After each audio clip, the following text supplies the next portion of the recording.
Hi friends! In this video I'll try for the very first time the liquid watercolors from Ecoline.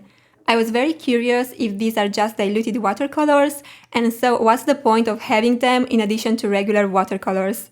So I bought this range of only pastel colors because I'm in my pastel era right now, and talking about packaging, it's very similar to the ink bottles I have.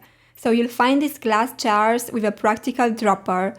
If I'm not mistaken, they didn't have the dropper at the beginning, but fortunately they always have it now. I also found that there are two different types of droppers.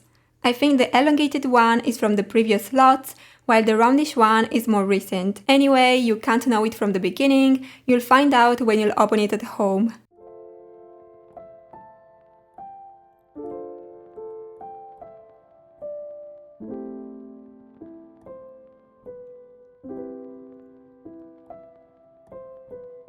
Now I'm swatching the colors I bought. You guys, I was so curious to see the liquid inside, you should have seen my face. I knew it couldn't be just water mixed with pigment, and in fact the liquid is a bit jelly, but at the same time very runny and watery. I was also wondering if I should dilute them with water, or if I could use them directly from the bottle.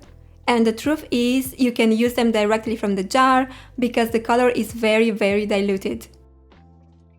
To be honest, I don't like the fact that I can't control the dilution of my colors. I usually use watercolors with different amounts of water depending on what I'm painting.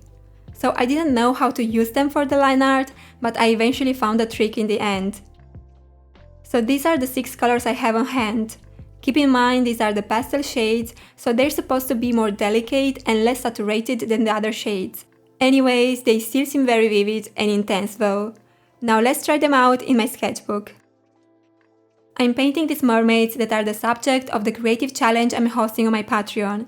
Basically, the theme for this month's challenge is about drawing a mermaid that has the same features of a given fish, such as pattern, color scheme, and so on. So first, I mix a few shades. In this case, I want the blue to be less vibrant, so I add a drop of yellow and red. The colors mix very well and don't look muddy, but there's a lot of trial and error. You don't know exactly how much a drop of yellow will influence the ending result. And this was the case for the orangey color I needed for the second mermaid.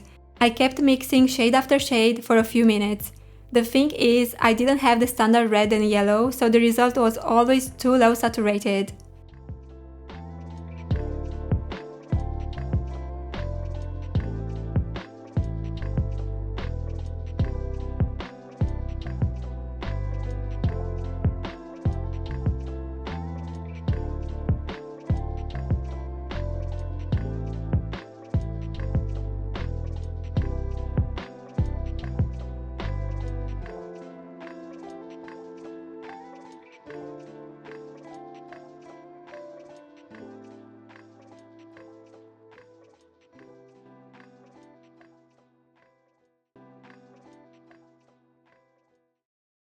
A big difference with watercolors is that the colors look more vibrant when dry than wet. Usually watercolors lose intensity when they dry.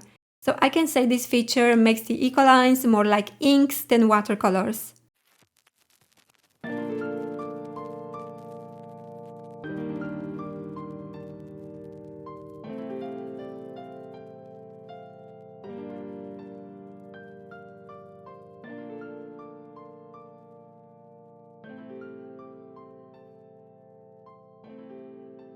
Here I wanted to lift off the color from the paper.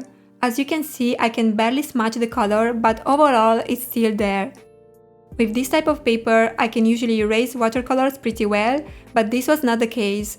So this is another similarity with inks.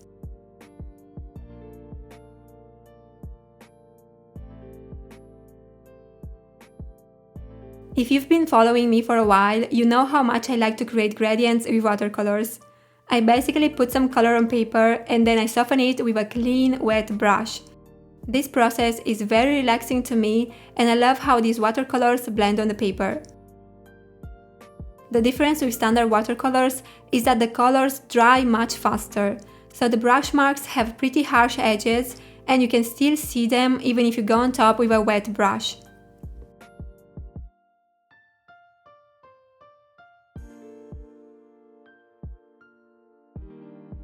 Here I wanted to show you how these colors layer on top of each other.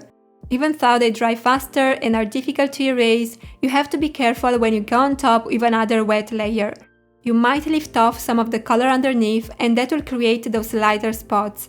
Anyway, this can happen with watercolors as well.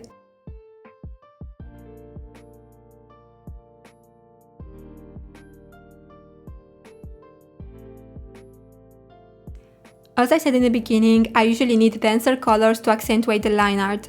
Since these liquid watercolors come naturally very diluted, you need to wait for them to dry in your plate. So they dry as standard watercolors and you can reactivate them with a bit of water. If you take a small brush with a small amount of water, you'll be able to draw very intense, saturated lines.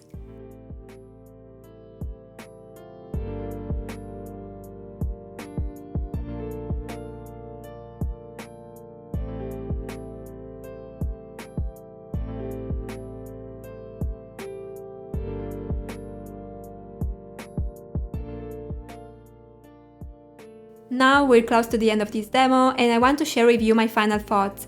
Overall, I like this formula and I think it's more versatile than the regular watercolors.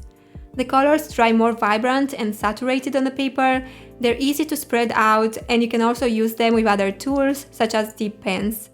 In fact, I'm planning to use them with my nib for my next line art. But the downside of these watercolors is that they're more like inks, so they dry very fast, they're hard to lift off of the paper, and it's also easier to get a lot of stains. I feel they're not so beginner friendly and they're not suitable for all kinds of illustrations.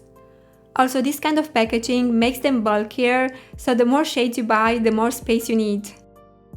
In the end, I wouldn't treat them as watercolors. I would rather use them for painting the shadows or creating nice gradients, but I wouldn't use them for a whole illustration. Also, if you want to give them a try, I suggest you to buy a set of primary colors since they're very easy to mix. So that's it. If you have made it this far in the video, thank you very much. I hope you enjoyed it and you consider subscribing to my channel. See you next time. Bye!